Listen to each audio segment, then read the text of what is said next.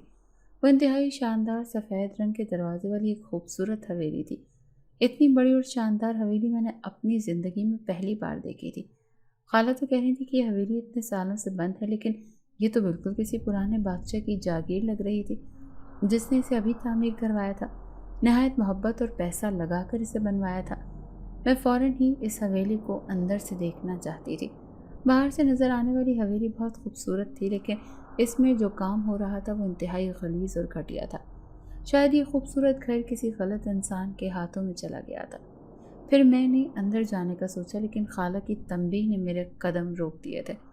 انہوں نے مجھے یہ بات سمجھائی تھی کہ اگر اس عامل کی نظر تم پر پڑ گئی تو وہ تمہیں بھی اس حویلی میں قید کر لے گا۔ اب میں باہر اس دروازے پر کھڑی یہ سوچ رہی تھی کہ میں اندر جاؤں یا نہیں۔ مجھے یہ موقع آج کی رات ہی ملا ہے، پھر پتہ نہیں دوسری رات یہ ملتا بھی ہے یا نہیں۔ ابھی میں یہ کھڑی سوچ ہی رہی تھی کہ اچانک سے اس حویلی کا دروازہ خود بخود کھلا، اور ایسے لگا جیسے کسی نے میرے لیے ہی وہ دروازہ کھولا ہو۔ اب میرے قدم خود بخود اس حویلی کی طرف جانے لگے اور میں اندر چلی گئی۔ ایک طرف سرسبز لان تھا جہاں پر بے تحاشا درخت لگے ہوئے تھے۔ خوبصورت پھولوں کے پودوں اور پر پھول انتہائی خوبصورت لگ رہے تھے۔ چاند کی حسین روشنی میں یہ اور بھی دل فریب نظر آ رہے تھے۔ میں چلتی چلتی اس حویلی کے بڑے سے ہال میں چلی گئی۔ جیسے ہی ہال کا بڑا سا دروازہ کھولا تو ایک دم ہوش میں آ گئی، کیونکہ سامنے ہی وہ خوفناک شکل والا شیطانی عامل بیٹھا تھا۔ میں نے جیسے اسے دیکھا ویسے ہی اس کی نظر بھی مجھ پر پڑی تھی۔ وہ جس طرح لال آنکھوں سے مجھے دیکھ رہا تھا، مجھے ایسے دیکھ کر خوف محسوس ہوا۔ پھر اس نے مسکراتے ہوئے اپنا منہ کھولا اور کہنے لگا، یوں تو جو لڑکی مجھے پسند آتی ہے میں اسے اپنے پاس خود ہی بلا لیتا ہوں، لیکن تم پہلی لڑکی ہو جو خود اپنا قدموں پر چل کر میرے پاس آئی ہو۔ تمہاری خوبصورتی ان گاؤں کی لڑکیوں سے کئی گنا زیادہ ہے۔ تم تو بالکل کسی شہزادی کی ماں نظر آتی ہو۔ مجھے اس کی یہ گھٹیا باتیں سن کر بہت غصہ آیا۔ میں کہنے لگی کہ تم نے جو کچھ اس گاؤں کی لڑکیوں کے ساتھ کیا ہے وہ انتہائی شرمناک عمل ہے۔ میں صرف یہ دیکھنے آئی تھی کہ جو شخص یہ سب کچھ کر رہا ہے وہ دکھنے میں کتنا غلیظ ہے، اور آج واقعی دیکھ کر لگ رہا ہے یہ کہ تم جیسا گھٹیا انسان یہ سب کر سکتا ہے۔ جب اس نے میرا بے خوف چہرہ اور لہجہ دیکھا تو وہ غضبناک ہو گیا، اٹھ کر کھڑا ہوا اور غصے سے کہنے لگا کہ لڑکی تمہاری اتنی جرت جو میرے سامنے کھڑی ہو کر یہ باتیں کہو؟ میں کہنے لگی ہاں، میرے اندر اتنی طاقت اور ہمت ہے کہ تم جیسے انسان کے ساتھ مقابلہ کر سکوں۔ اگر تمہارے اندر اتنی ہمت ہے تو پیچھے سے وار کرنے کے بجائے سامنے سے وار کرو۔ تمہارے ساتھ کو اور کون ہے؟ اور یہ سب کہہ رہے ہیں، لوگ تو کہتے ہیں کہ تم اتنی بڑی حویلی میں اکیلے رہتے ہو، لیکن میں یہ بات نہیں مان سکتی کہ کوئی اکیلا انسان یہ سب کچھ کر سکتا ہے۔ بھلے ہی تم آج مجھے زندہ دفنا دو، لیکن میں تمہاری سچائی تو معلوم کر کے ہی جاؤں گی کہ ان سب کے پیچھے تمہارا کیا مقصد ہے۔ تم کیوں اس گاؤں کی نوجوان لڑکیوں کے پیچھے ہاتھ دھو کر پڑ گئے ہو؟ وہ قہقہ لگا کر ہنسا اور کہنے لگا کہ میں تمہیں سب بتا دوں گا، لیکن میری ایک شرط ہے کہ جب تمہیں میں اپنی سچائی بتاؤں گا اس کے بعد تمہیں بھی اسی حویلی میں رہنا پڑے گا۔ اگر تم اس بات پر ہاں کہتی ہو تو میں تمہیں بتاتا ہوں کہ میں نے ان نوجوان لڑکیوں کے ساتھ کیا کیا کیا۔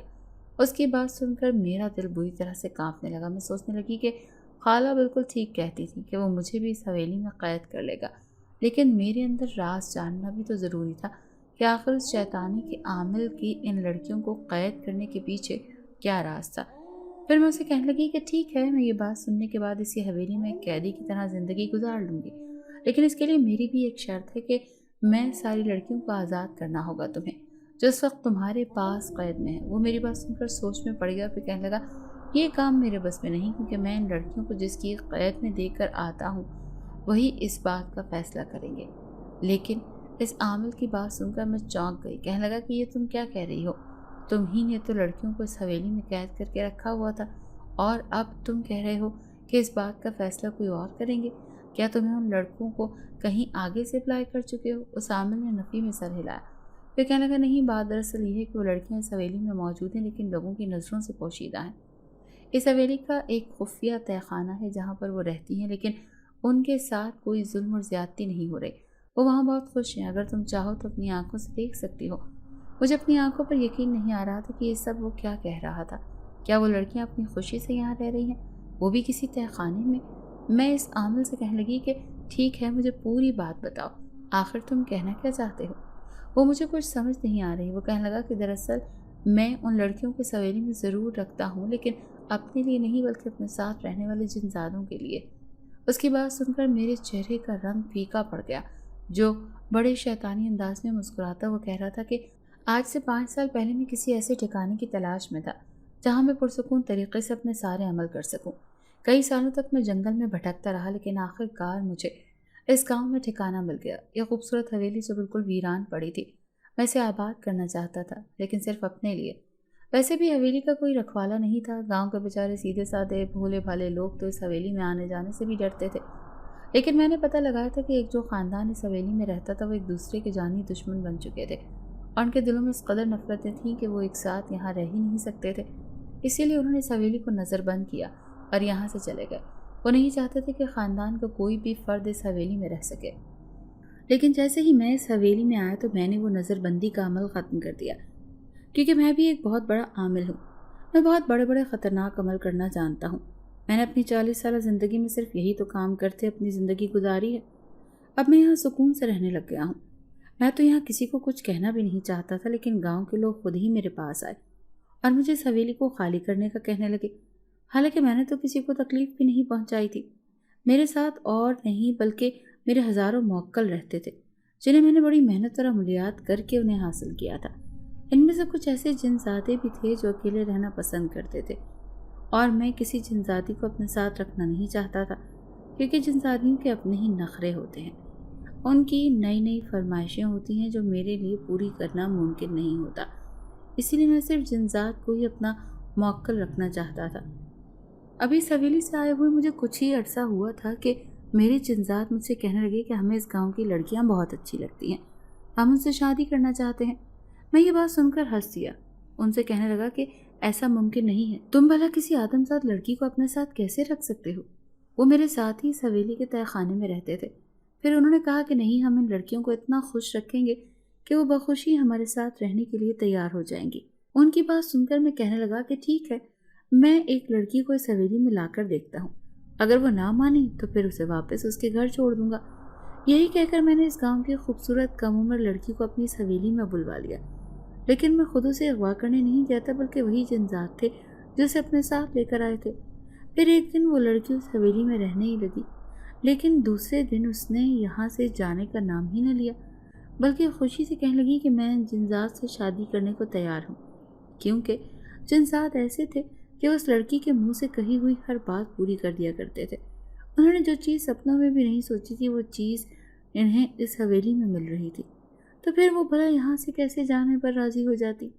اسی طرح کر کر کے جب میں نے اس گاؤں کی دوسری لڑکی کو اس حویلی میں بلایا تو وہ بھی یہاں سے جانے پر تیار نہ ہوئی، بلکہ میرے موکل جنات سے ہی شادی کرنے پر تیار ہو گئی۔ یوں ہی کرتے کرتے اس گاؤں کی 11 لڑکیاں ہیں جو کہ اس حویلی کے تہہ خانے میں بڑی خوشی اور آرام کی زندگی گزار رہی ہیں۔ وہ نہ تو اس حویلی سے باہر جاتی ہیں اور نہ ہی کسی سے ملنا چاہتی ہیں، کیونکہ انہیں یہاں پر موجود چیزیں مل رہی ہیں جو کبھی خواب میں بھی نہ سوچ سکتی تھی۔ میں نے ان کے ساتھ جو کچھ برا نہیں کیا، اگر میں برا کرنا چاہتا تو بھی نہیں کر سکتا تھا، کیونکہ میں صرف ان لوگوں کے لیے عملیات کرتا ہوں جو مجھے نقصان یا تکلیف پہنچاتے ہیں۔ اگر تم بھی ان لڑکیوں کو اپنی آنکھوں سے دیکھنا چاہتی ہو تو جاؤ، جا کر مل سکتی ہو۔ تم ان سے لاکھ اصرار کرو کہ میرے ساتھ گاؤں واپس چلو، لیکن میں دعویٰ کرتا ہوں کہ کوئی بھی لڑکی تمہارے ساتھ جانے پر تیار نہیں ہوگی۔ اس عامل کی باتوں نے تو میرا ذہن بالکل بند کر دیا تھا۔ میں سوچنے لگی تھی کہ میں تو کیا اس سے بدلے اور انتقام کی آگ لے کر جس کے دل میں آئی تھی، لیکن اس نے تو مجھے ہی خاموش کروا دیا۔ پھر کہنے لگی کہ ٹھیک ہے، میں انہیں ایک نظر دیکھنا چاہتی ہوں، اور اپنی دوست نوشین کو بھی۔ مجھے یقین ہے کہ وہ مجھے دیکھ کر میرے ساتھ چلنے پر راضی ہو جائے گی۔ میری بات سن کر وہ عامل مسکرایا اور پھر کہنے لگا کہ ٹھیک ہے، تم چلو میرے ساتھ، میں تمہیں اس تہہ خانے میں لے کر چلتا ہوں۔ اب وہ مجھے خفیہ راستے سے لے جاتا ہے اور اس تہہ خانے میں لے آیا، لیکن اندر کا منظر دیکھ کر تو میرے ہوش اڑ گئے تھے۔ وہ کوئی تہہ خانہ نہیں بلکہ ایک جنت کی طرح دکھنے والی خوبصورت گھر تھا، جس میں جا بجا خوبصورت کمرے بنے ہوئے تھے۔ ایک طرف بڑے بڑے جھولے لگے ہوئے تھے جہاں پر وہ لڑکیاں خوبصورت لباس زیبتن کیے اپنے اپنے جنزادوں کے ساتھ بیٹھی زندگی کا لطف لے رہی تھی۔ میں پاگلوں کی طرح انہیں دیکھ رہی تھی، لیکن ان میں سے کوئی بھی میری طرف متوجہ نہیں تھی۔ میں ایک ایک کا کاندھا ہلا کر انہیں کہنے لگی کہ میں تمہیں یہاں سے لینے کے لیے آئی ہوں، تم میرے ساتھ چلو، تمہارے گھر والے تمہارا انتظار کر رہے ہیں۔ پھر ایک لڑکی اکتا کر کہنے لگی کہ کون سا گھر؟ میں اپنے گھر ہرگز نہیں جانا چاہتی۔ میرا باپ تو میرا جینا حرام کر کے رکھتا تھا۔ ہر روز اس نے جانوروں کی طرح کام کرتی، پھر بھی ذرا سے کام میں دیر ہوتی تو وہ مجھ پر ہاتھ اٹھانے سے دریغ بھی نہیں کرتا تھا۔ پیٹ بھر کر کھانا کھانا تو دور کی بات ہے، مجھے سوکھی روٹی بھی نصیب نہیں ہوتی تھی۔ 2 دن تک میں بھوکی پڑی رہتی تھی، لیکن کام برابر کرتی، پھر بھی کھانے کو نہیں ملتا تھا۔ یہ دیکھو، ہمارا سارا شاہی دسترخوان پڑا ہے، وہاں پر پڑے ہوئے لذیذ کھانے ہم پورا دن کھاتے ہیں، ہمارا پیٹ ہی نہیں بھرتا۔ جب بھی بھوک لگتی ہے وہاں دسترخوان پر دوبارہ سج جاتا ہے اور نت نئے لذیذ کھانے اس پر آ جاتے ہیں۔ اس لڑکی نے ایک انوکھی کہانی سنائی تھی۔ میں نے اس کی نظروں کی تقلید میں اس دسترخوان کو دیکھا تو میں واقعی حیران رہ گئی۔ وہاں پر رنگ برنگے لذیذ کھانے سجے ہوئے تھے۔ پھر میں نے ساری لڑکیوں کی طرف نظر دوڑائی تو مجھے اپنی دوست نوشین نظر آئی۔ میں دوڑی دوڑی اس کے پاس گئی اور اسے کہنے لگی کہ چلو نوشین، چلو، میں تمہیں یہاں سے لینے کے لیے آئی ہوں۔ دیکھو تمہاری ماں تمہارا انتظار کر رہی ہیں۔ رو رو کر اس کی حالت بری تھی۔ وہ لاپرواہی سے کہنے لگی کہ میں تمہیں نہیں جانتی، تم میری کزن ہو، لیکن کس کام میں؟ تم تو میٹرک کرنے کے بعد آگے کالج میں پڑھنا چاہتی تھی، لیکن میری ماں کے پاس تو پیسے ہی نہیں تھے۔ اسے میری ساری خواہشیں، سارے خواب مٹی میں ملا دیے، اور میرے ابا تو اپنے ان پڑھ بھتیجے سے میری شادی کرنا چاہتے تھے، جس سے میں ہرگز پسند نہیں کرتی تھی۔ اب دیکھو، یہ جنات جو میرے ساتھ کھڑے ہیں، یہ مجھے کس قدر خوش رکھتا ہے۔ میں اسی کے ساتھ خوش ہوں اور ہمیشہ یہیں رہوں گی۔ تم اگر اس ارادے سے یہاں آئے تھے جو کہ مجھے اپنے ساتھ لے کر جاؤ گے تو تم بہت بڑی غلط فہمی کا شکار ہو۔ میں ان لڑکیوں کی باتیں سن کر مایوس ہو گئی تھی۔ انہیں دیکھ کر یہ نہیں لگ رہا تھا کہ وہ میرے ساتھ جانے کے لیے تیار ہوں گی۔ بڑے بڑے خوبصورت پوشاکیں پہنی تھیں، جنسات ان کے برابر میں کھڑے تھے جو یقیناً ان کے رکھوالے تھے، ان کے شوہر بن چکے تھے۔ اب میں بے بس ہو گئی تھی۔ وہ عامل صحیح تو کہہ رہا تھا، یہ لڑکیاں یہاں کر عیش کر رہی تھیں، ہرگز یہاں سے جانے پر تیار نہیں ہوں گی۔ اب میں مایوسی سے اس تہہ خانے کی سیڑھیوں کو چڑھتے ہوئے اوپر آ گئی۔ پھر وہ عامل کہنے لگا کہ اب تم یہ سارا راز جان چکی ہو، اب اپنی شرط کے مطابق تم نے بھی اسی حویلی میں رہنا ہے۔ ان جن ذاتوں کا سردار بھی میرا موکل ہے۔ تم یہاں پر آئی ہوئی ساری لڑکیوں سے خوبصورت ہو، اسی لیے اسے تم پسند آئی ہو۔ وہ اس وقت تمہارے پیچھے ہی کھڑا ہے۔ اس عامل کی بات سن کر میں فوراً ہی پیچھے پلٹی تو دنگ رہ گئی۔ میرے پیچھے ایک لمبا چوڑا کاندھے پر سفید چادر پہنے ایک بھرپور خوبصورت نوجوان کھڑا مجھے اپنی کالی آنکھوں سے دیکھ رہا تھا۔ میں دہشت زدہ سی ہو گئی اور پھر اس عامل سے کہنے لگی، نہیں نہیں، مجھے معاف کر دو، میں ہرگز یہاں نہیں رہ سکتی، مجھے واپس اپنی دنیا میں جانا ہے۔ وہ عامل کہنے لگا، نہیں نہیں، اب یہ نہیں ہو سکتا، اب تم نے اس حویلی میں رہنا ہے، تمہیں اپنا وعدہ یاد رکھنا چاہیے۔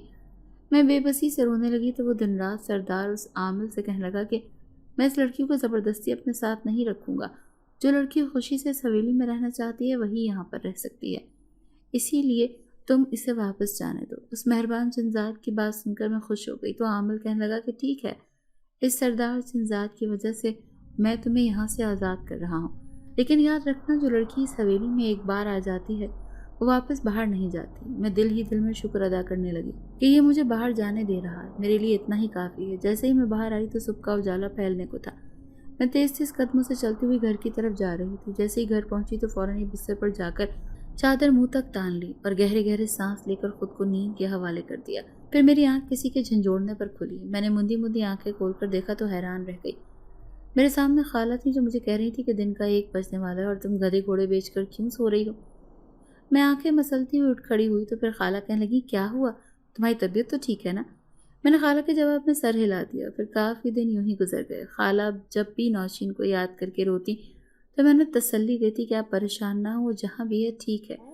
پھر 2-3 ہفتے گزر گئے تھے کہ اچانک پولیس اس حویلی پر چھاپا مار دیا۔ سنا تھا کہ گاؤں کے کافی لوگوں نے پولیس میں جا کر اس عامل کے خلاف رپورٹ درج کروائی تھی۔ پر نہ صرف اس حویلی سے اس عامل کو گرفتار کر لیا بلکہ وہ ساری لڑکیاں بھی اس تہہ خانے سے برآمد ہوئی تھیں جو اس عامل نے ان جنذاتوں کے ذریعے وہاں قید کر کے رکھی تھی۔ پولیس حیران تھی کہ کوئی بھی لڑکی اس عامل کے خلاف منہ کھولنے پر تیار نہیں، بلکہ بار بار یہی کہتی ہے کہ ہمیں اس حویلی کے تہہ خانے میں رہنا ہے، وہاں پر ہم بہت خوش ہیں۔ یوں لڑکیوں کو اس بیان کی وجہ سے اس عامل پر کوئی کیس نہ بن سکا اور وہ پولیس کی حراست سے آزاد ہو گیا۔ وہ سب لڑکیاں اپنے اپنے گھروں کو لوٹ آئی تھیں، لیکن سبھی مایوس نظر آتی تھیں۔ جب ان کے گھر والے کہتے تھے کہ ہم بہت خوش ہیں کہ تم واپس آ گئی ہو تو وہ لڑکیاں کہتی تھیں کہ ہم یہاں پر خوش نہیں، ہم دوبارہ اسی حویلی میں رہنا چاہتے ہیں۔ یہ بات نوشین بھی کر رہی تھی۔ خالہ اس کی بات سن کر بہت پریشان تھی۔ پھر میں خالہ کو سمجھانے لگی کہ آپ نوشین کی شادی وہاں نہ کرنا جہاں پر وہ راضی نہیں، وہ اسی لیے آپ کے ساتھ رہنے پر تیار نہیں ہے۔ خالہ یہ بات اچھی طرح سمجھ گئی تھی۔ پھر کہنے لگی کہ ٹھیک ہے، میں اپنی بیٹی کی پسند سے ہی اس کی شادی کروں گی۔ پھر میں نے خالو سے بات کر کے نوشین کی پڑھائی کی بات کی اور اسے اپنے ساتھ اپنے شہر لے آئی۔ اسے کالج میں داخلہ کروا کر اپنے ساتھ پڑھانا شروع کیا۔ میں اس کے ذہن سے وہ ساری یادیں مٹا دینا چاہتی تھی جو اس عامل نے خوبصورت منظر دکھا کر اس سے اس حویلی کی قیدی بنا دیا تھا۔ اگر آپ کو آج کی ہماری کہانی پسند آئی ہے تو اسے لائک کیجیے اور اپنے پیاروں کے ساتھ شیئر کیجیے۔